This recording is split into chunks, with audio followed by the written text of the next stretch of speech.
In the cockpit, Speed! a crisis hits. I've got control. Oh, God, go around! How much fuel have we used? Flight engineer Gilles Jardinot keeps a vigilant eye on fuel consumption. We've got 800 kilos. Concorde burns through it at an astonishing rate. In the short taxi to the runway, the plane's 4 engines have already used as much fuel as the average car uses in 6 months. Booking a seat on the famed jet requires deep pockets. The return fare to New York costs more than $9,000. It was not something unaffordable for those people we had on board. Some of them, I tell you, they didn't even know how much they were paying. Air France 4590, runway 26 right, clear for takeoff. 4590, cleared for takeoff. 26 right. The tower controller today is Gilles Longelin. I was stationed in the southern control tower, which has a very good view over the 2 runways that we use. This day was the same as usual. I gave him the takeoff clearance.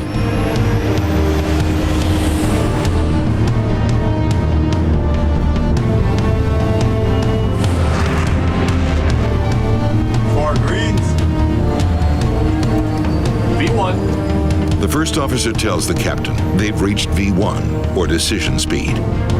They're now going too quickly to abort the takeoff.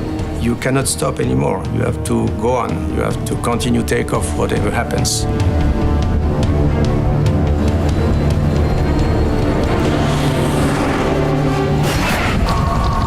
Watch out!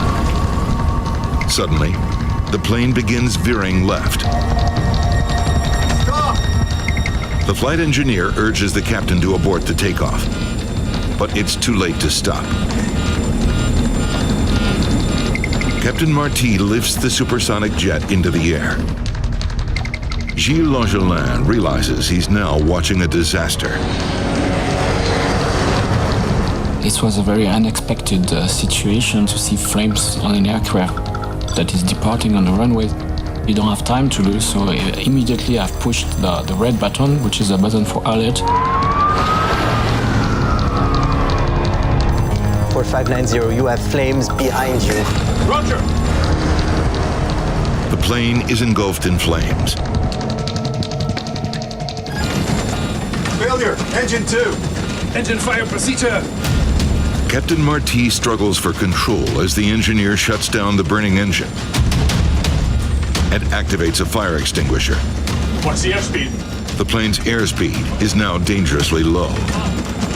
The airspeed. Something is happening. Some things that is not covered by training. Something that in pilot career you don't want to face. First Officer Marco wants to head for a nearby airport. Le Bourget! But the crew can't outfly the fire that is rapidly consuming their plane. The supersonic marvel of modern aviation. No! Slams into an airport hotel. Oh mon Dieu. I could see kind of big, like a big mushroom of smoke. I think until the very last moments I was thinking that something will save the situation. Sunjet 282, proceed directly to runway, backtrack and hold. Los Rodeos Airport on the Spanish island of Tenerife is busier than it's ever been. BA 783, hold short of the runway and stand by for taxi clearance. With so many planes parked on the taxiways, the controllers instruct departing flights to taxi along the airport's only runway to get into position for takeoff. One of the planes waiting to get to Las Palmas is Pan Am Flight 1736. The Pan Am crew is ready to get back in the air, but they can't taxi to the runway. A KLM 747 has stopped in front of them to refuel. Tenerife KLM 4805, you finished refueling, requesting clearance for startup. He said, follow KLM down a runway, backtrack, make an exit to get around back of KLM. So that's what we were doing. First Officer Bragg is unfamiliar with the airport. He checks a runway diagram to help find their turn. Okay, that's this one right here. Goes ahead. It's going to put us on the taxiway. As they taxi, they listen to the tower controller tell the KLM crew ahead of them what to do after departure. You are clear to the Papa Beacon. Climb to and maintain flight level 90. Right turn after takeoff. Roger, clear to the Papa Beacon. Flight level 90, right turn up. We are now at takeoff. Okay, stand by for takeoff. I will call you. And we're still taxiing down On the runway, Clipper 1736.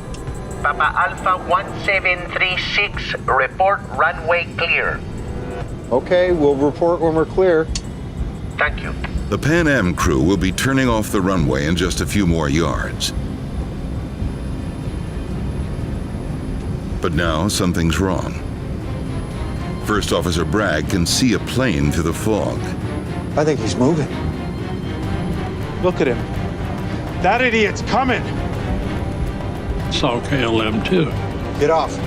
Get off!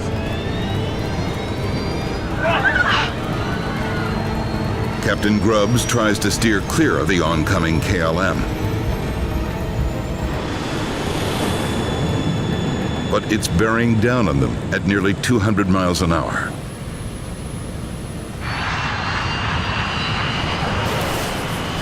He had lifted off the runway. I could see his rotating beacon underneath. Get off, get off, get off! Get off, get off, get off! And then I ducked and said a real quick prayer, trying to hope he misses us. The commuter flight from Belfast, Northern Ireland, was supposed to land in Cork at 9 a.m. Maybe Kerry. 30 minutes later, it's still circling the airport. Cork faces out to the Atlantic, so fog is very common, and fog will roll in and it will roll out, sometimes at no notice. In our part of the world, we have a saying, it was like pea soup, because it was very, very thick. Hope we land soon. Got work to do. There are 10 passengers waiting to land this morning, including Lawrence Wilson, traveling to Cork for the day on business. I was going to Cork to do forklift truck training.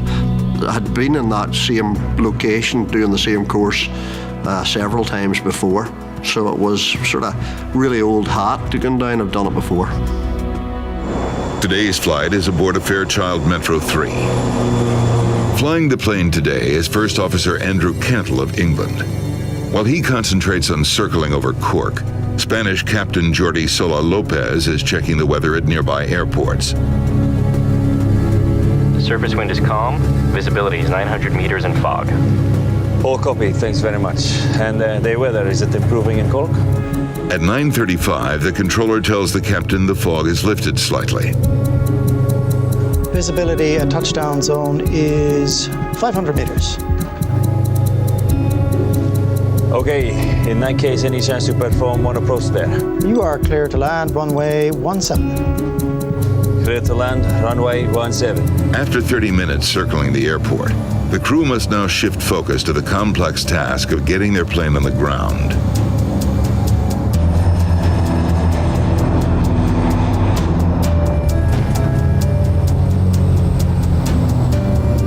We're good. I've landed in worse. Glide slope is coming in. The pilot confirms the plane is lining up with the runway. Okay, glide slope is coming in. And they're descending at the correct speed. Speed's okay. I took control of the power, okay? The captain tells the first officer he'll adjust the engine power during the landing. That's fine, yeah. All the lights are on. Landing gear is down. Yes, the weather is much better here.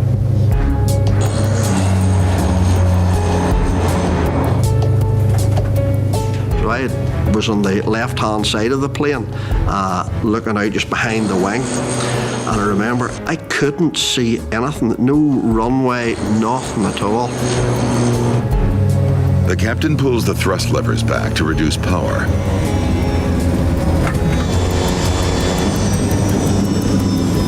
Unexpectedly, the plane rolls hard to the left. What the heck?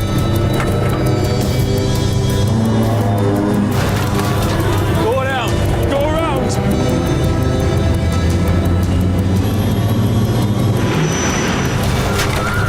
Hang on! I remember looking out the window and seeing grass about 10 foot below me. Well, I knew that wasn't good. Thought I was gone. I did for a minute or two. I thought I was gone. I thought, this is it. I'm out of here. That's all's about it.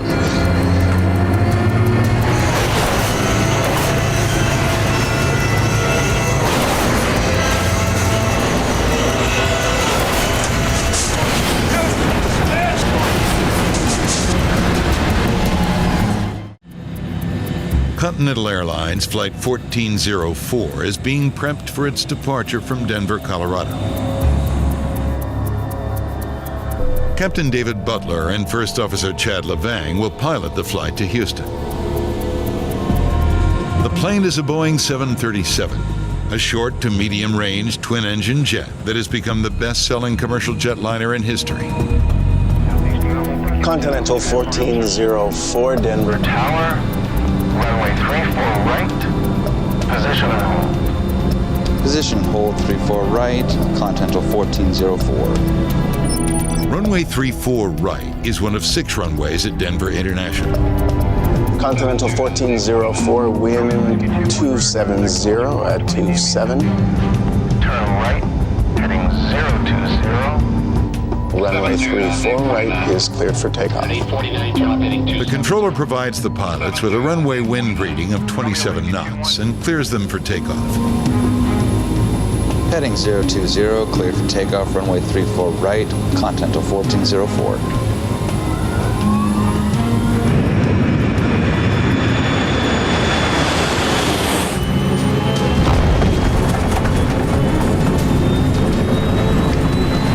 Suddenly, the plane veers hard to the left.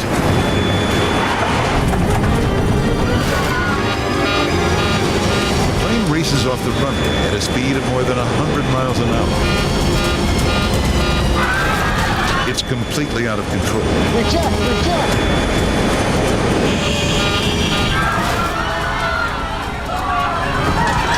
The plane hits a steep ridge, sending it airborne.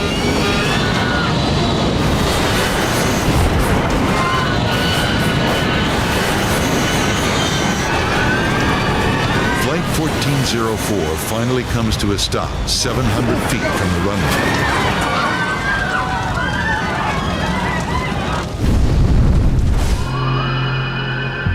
All 110 passengers and 5 flight crew narrowly escape death. The captain is seriously injured. The first officer's injuries are minor. The question now is, how could this have happened in the first place?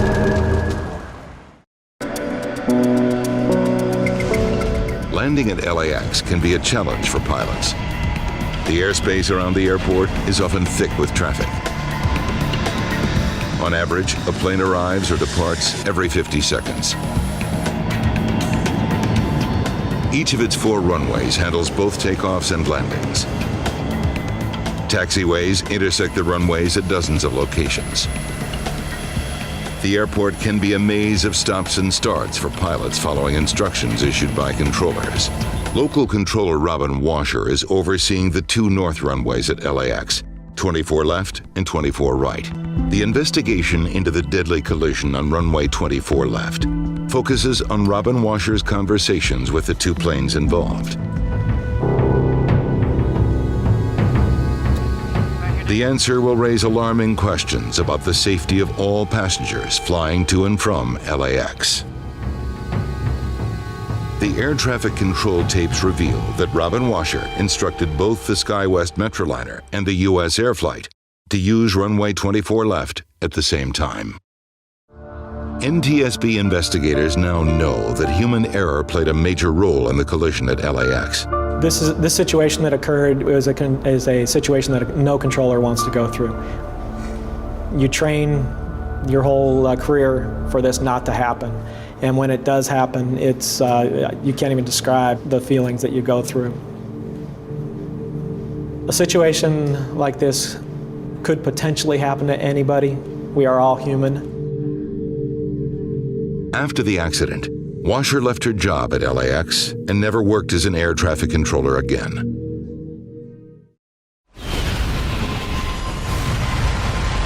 "11 tons of jet fuel feed a massive fire where a Boeing MD-87 has collided with an airport building.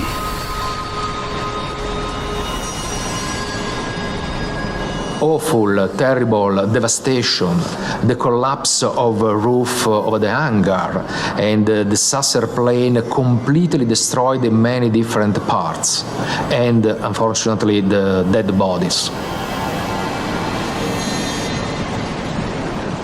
The rescue people had problems to enter a cargo building to rescue victims because the airplanes was blocking the entrance.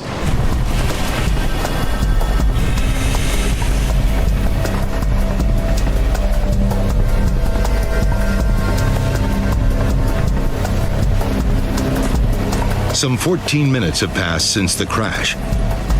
As emergency crews battle the fire, LatinAutor air traffic controllers frantically try to understand what just happened. There are 2 aircraft unaccounted for. Paolo Zacchetti discovers a private Cessna Citation did not return to its parking position after all planes were grounded. The main attention was focused on the saucer plane, so nobody thought that there was another plane. A private aircraft is missing, a Cessna 525. Ground crews search for the missing plane. Finally, 26 minutes after the crash, they find the Cessna burning and in pieces halfway down runway 36R. It appears there's been a collision. It's hard to believe that after half an hour, people became aware about the fact that the Cessna was on the main runway. There is another aircraft in the accident near Romeo 6. Air traffic controllers are mystified. How did these 2 planes end up on the same runway at the same time? What's that? Come on.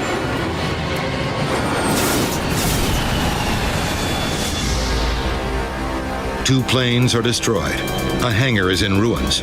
The scope of the tragedy is overwhelming. It's soon clear that no one from either plane has survived. The crash has killed 110 people on the SAS flight, and 4 on board the Cessna. Inside the collapsed hangar, 4 more people have died. 118 fatalities in all. The Cessna took the wrong path due to flawed taxiway markings. Without ground radar, controllers couldn't properly monitor the movement of the Cessna.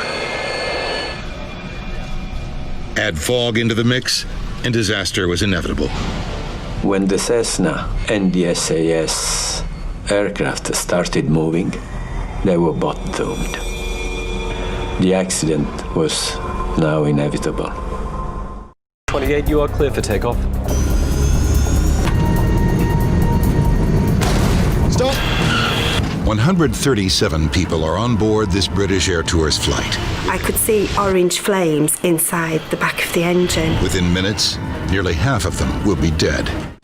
The fire in the cabin had been severe, but should not have been catastrophic. This leaves investigators with 2 questions. Why did so many people die? And what caused the fire? During a routine inspection a year and a half earlier, mechanics had found small cracks in some of the combustor cans. Since the repair, There were 11 reports of slow acceleration from the engine that exploded in Manchester. A damaged combustor can could have been a reason for the problem, but the log entry led Captain Terrington to believe that the problem had been fixed. Investigators still don't understand how a fire outside the plane spread into the cabin as quickly as it did. Believing he had a blown tire, Captain Terrington made a fateful decision. Stopping. 28 Mike, we are abandoning takeoff. Captain Terrington turned his plane to the right and brought it to a stop. He couldn't have realized that doing so would make the problem far worse. There was a crosswind, a slight crosswind, from the left side of the aircraft that was carrying the fire that was burning from the fuel that was pulled underneath the left wing. It carried that fire aft, rearwards, and took over and under the rear fuselage, in between the wing and the tailplane. The wind wrapped the fire around the back of the plane and into the cabin. Investigators have discovered how the fire started and the conditions that caused it to penetrate the cabin. Now, investigator Ed Trimble must solve the biggest mystery surrounding the Manchester accident to figure out why so many died. Investigators learn that most of the dead were not found in the worst burned parts of the plane. Autopsies will point to the real killer on Flight 28. On September 7th, 2011, just before 4 in the afternoon, the plane starts down the runway. First Officer Igor Zhevyelov is the airline's Vice President of Flight Operations. In his nearly 30 years of flying, he's racked up more than 13,000 hours in the air. Flaps are 30. Beside him is Captain Andrei Solomentsev, one of his closest friends. Gear down. Flight engineer Vladimir Atushin rounds out the three-man cockpit crew. Get down. Crew are taking off. V1 is 190.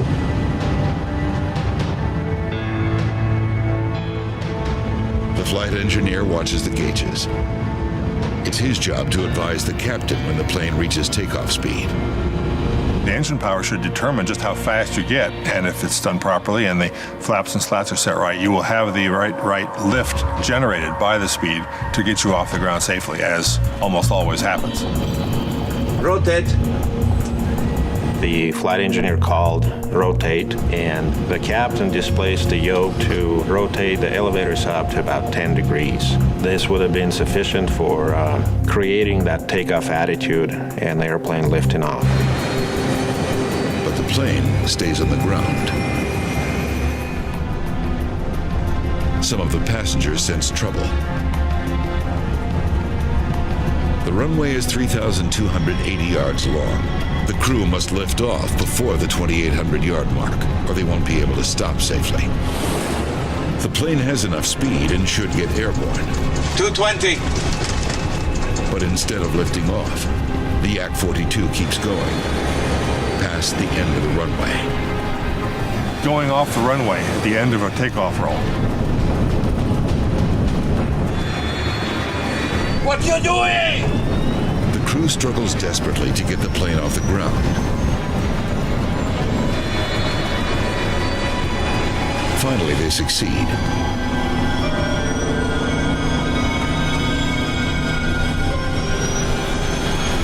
The plane is airborne, but not out of trouble. Yak-Service Flight 9633 isn't able to climb,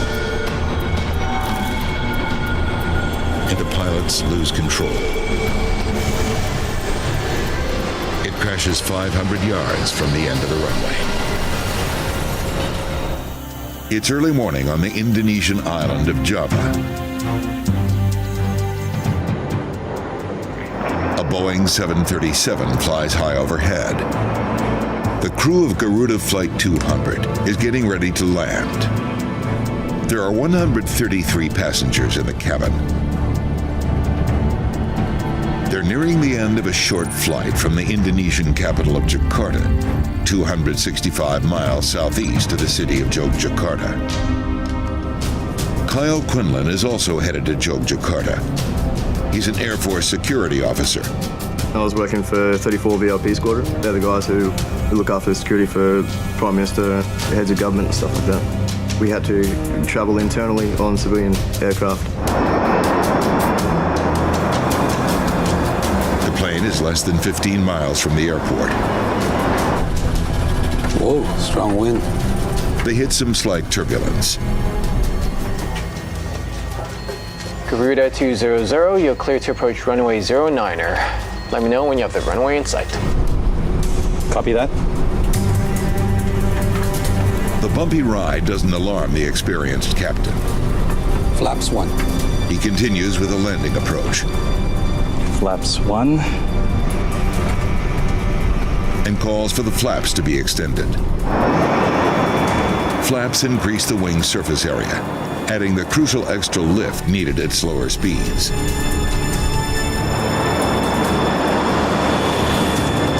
As the plane descends, Quinlan begins to feel uneasy.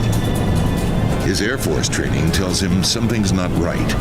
When you travel on aircraft so frequent, you become aware of your surroundings, and for me it was when we were just standing and looking out the window and thinking, we're not supposed to be at this height for how fast we were going. Something's off, man.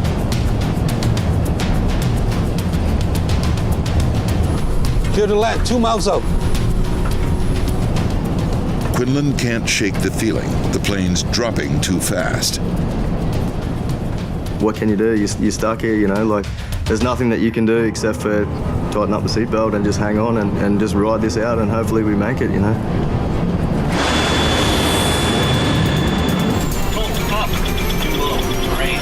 Whoa, go around, Captain, go around.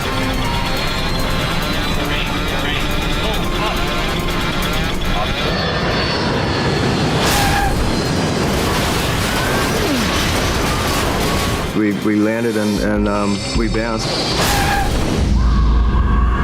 It's chaos as the plane bounces a second time. And I just remember thinking, just hang on, like, hang on.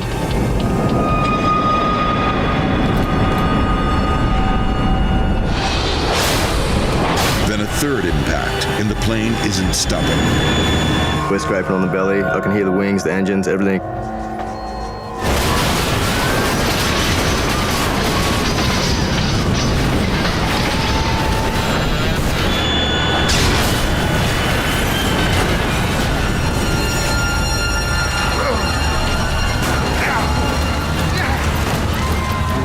Many passengers are badly injured, and the fire is spreading fast. Kyle Quinlan realizes there's no time to wait for rescue. Once we pulled up, I could still operate, and to see so many people who were busted up and couldn't do anything, I needed to do something and help these people out. Asiana Flight 214 is nearing the end of an overnight flight from Seoul, Korea to San Francisco. Ben Levy is a frequent flyer returning home. And I fly pretty often for business or visiting my family. I'm originally from France, and so, I fly long distance a lot. I fly in and out of SF a lot. So I know the airport very well. Many of the other 291 passengers are Chinese, including a group of teenagers on their way to summer camp in the United States. Asiana 214 Heavy, runway 28 left, cleared to land. Landing checklist complete. Clear to land. On glide path. The pilots check a set of lights beside the runway that can help guide them to a safe landing. Check. The plane is less than a minute from the runway when Ben Levy realizes something is wrong. I remember noticing that there's a small pier that extends out of the runway, and I'm like, wow, we're very low. And I dismissed the thought, thinking, well, what can go wrong? There's all the technology on board to make sure that those guys don't mess up. In the cockpit, speed! A crisis hits. I've got control. Oh, God, go around! The captain pulls up the nose and tries